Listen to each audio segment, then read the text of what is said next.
नमस्कार, मैं हूं आशीष श्रीवास्तव और आप देख रहे हैं यूपी तक। सुर्खियां लेकर मैं हाजिर हूं। आज की सुर्खियों में खबर उत्तर प्रदेश में जिस तरीके से समाजवादी पार्टी चीफ अखिलेश यादव और डिम्पल यादव सहित जब मस्जिद में जाते हैं उसके बाद कंट्रोवर्सी थी। और कल एक स्टूडियो में जो मौलाना जिन्होंने टिप्पणी की थी और सांसद डिम्पल यादव पर, उनको कहीं ना कहीं पीट दिया। ये एक वीडियो पूरी तरीके से सोशल मीडिया पर वायरल है और कहा जाता है कि समाजवादी पार्टी अलग अलग थानों में इसकी एफआईआर कर रहे थे। और कल जाके ये एक ऐसा मैसेज दिया है कि उन्होंने कहा है कि जो महिलाओं को सम्मान नहीं करेगा उसको इसी तरह पीटा जाएगा। तो मौलाना रशीदी को कल पीटा गया है, ये एक निजी कार्यक्रम में।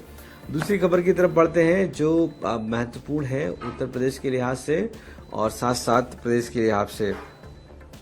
उत्तर प्रदेश में जिस तरीके से अब जो ई रिक्शा हैं उनके ऊपर क्यूआर कोड लगेगा और उस पर महिलाओं की सुरक्षा को लेकर भी जिम्मेदारी तय की गई है, यानी कि सभी लखनऊ से इसकी शुरुआत होगी। लखनऊ में जो ई रिक्शा हैं उन पर सारे क्यूआर कोड लगेगा जिस पर ड्राइवर की जानकारी, mobile phone number, owner, identification सब कुछ होगा उसमें। और इसके लिए अब क्यूआर कोड को लगा दिया गया है उस, यानी कि जो टेम्पो या टैक्सी है उस पर। तो अब आइडेंटिफाई जल्दी होगा। ऐसे माना जा रहा है कि कहीं ना कहीं जो घटनाएं हो रही उसमें कमी आएगी। अगली खबर की तरफ बढ़ते हैं जो काफ़ी महत्वपूर्ण है। एक तो उत्तर प्रदेश के लिहाज से बहराइच में भी अवैध बुलडोजर, यानी कि अवैध जितनी मज़ारें थी उनको हटाया जा रहा है बॉर्डर के किनारे। उसके लिए लगातार बुलडोजर चलाया गया। कई सैकड़ों की तादाद में मज़ारों को बुलडोजर से ध्वस्त किया जा रहा है और ऐसे में ये कार्रवाई मानी जा रही है जो इलीगल इंक्रोचमेंट बॉर्डरों पर कर लिया गया है उसको लेकर। एक खबर है क्राइम से ही जुड़ी हुई, वो भी हम डिस्कस करेंगे, लेकिन उससे पहले शाहजहांपुर में जिस तरीके से आईएएस के द्वारा उठा बैठक की गई और वकीलों ने प्रोटेस्ट किया। आरोप इतना था कि आईएएस ने जो वॉशरूम यानी कि टॉयलेट कर रहा था मुंशी, उसको टोक दिया था, जिसके बाद पूरा ये प्रदर्शन हुआ और कहा गया कि टॉयलेट नहीं बने हैं तो कहाँ किया जाए। और उस पर कहीं ना कहीं ये उठक बैठक लगानी पड़ी, जिसका सोशल मीडिया पर वीडियो पूरी तरीके से वायरल है। बारिश को लेकर अलर्ट दे दिया गया है, जिसमें आप मान के चलिए कि बुंदेलखंड के सटे हुए सारे ज़िले, चाहे वो झांसी हो, हमीरपुर हो या इसके अलावा अन्य जितने ज़िले हैं, ललितपुर हैं, इन सभी जगह पर भारी बारिश की चेतावनी दी गई है और उसको लेकर भी अब अलर्ट है। आगे खबर बढ़ते हैं। एक कानपुर की खबर है। एक बेटे के दिल में छेद था तो पिता ने उसको पटक पटक के मार दिया, इस तरह की खबर है। और माना जा रहा था कि बेटे के दिल में छेद था और काफ़ी बीमारी से पिता परेशान था, तो माँ के सामने ही बेटे को पटक कर जान ले ली। दर्दनाक वाकया है और ऐसे में एक कह सकते हैं या तो मजबूर पिता या एक तरीके से हत्या करने वाला। पुलिस ने हत्या आरोपी को गिरफ्तार कर लिया है। इसी तरीके से हम एक खबर आपके सामने बताते हैं कि किस तरीके से कानपुर की खबर है कि बाथटब में एक व्यक्ति मृत मिला। उसने शादी की थी कुछ समय पहले एक मुस्लिम महिला से, लव मैरिज, और माना जा रहा है कि बाथटब में उसका शव मिला। लेकिन बच्चे जो हैं वो कह रहे हैं कि रात में 2 अंकल आए और मार कर चले गए, इस तरीके से।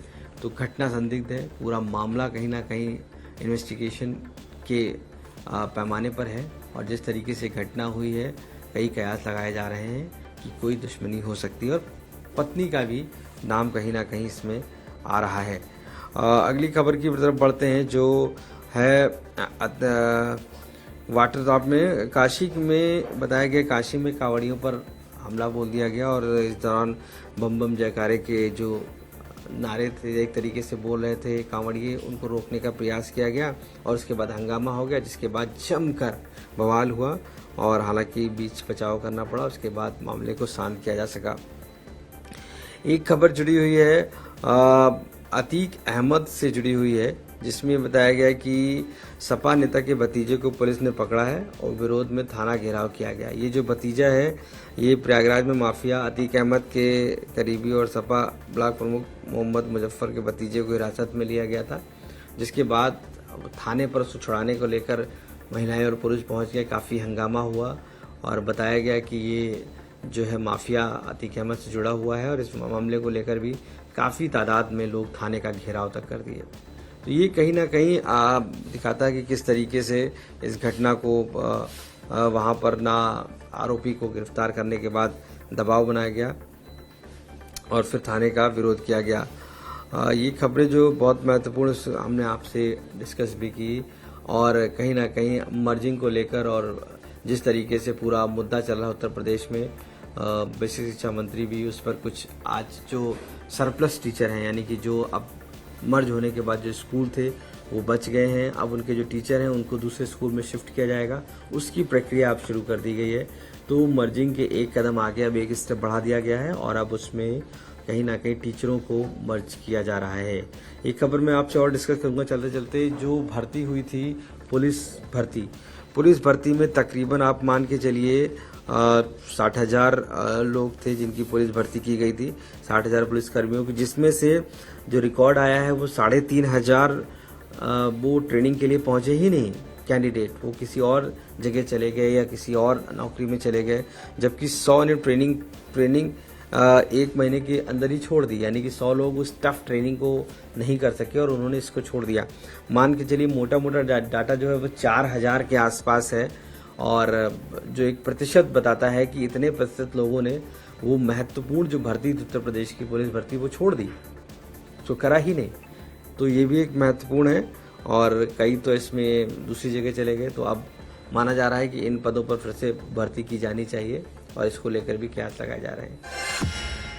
तो जिस तरीके से खबरें हैं उत्तर प्रदेश के लिहाज से काफ़ी महत्वपूर्ण हैं और आप इसी तरीके से बने रहिए यूपी तक पर और देखते रहिए सुर्खियाँ।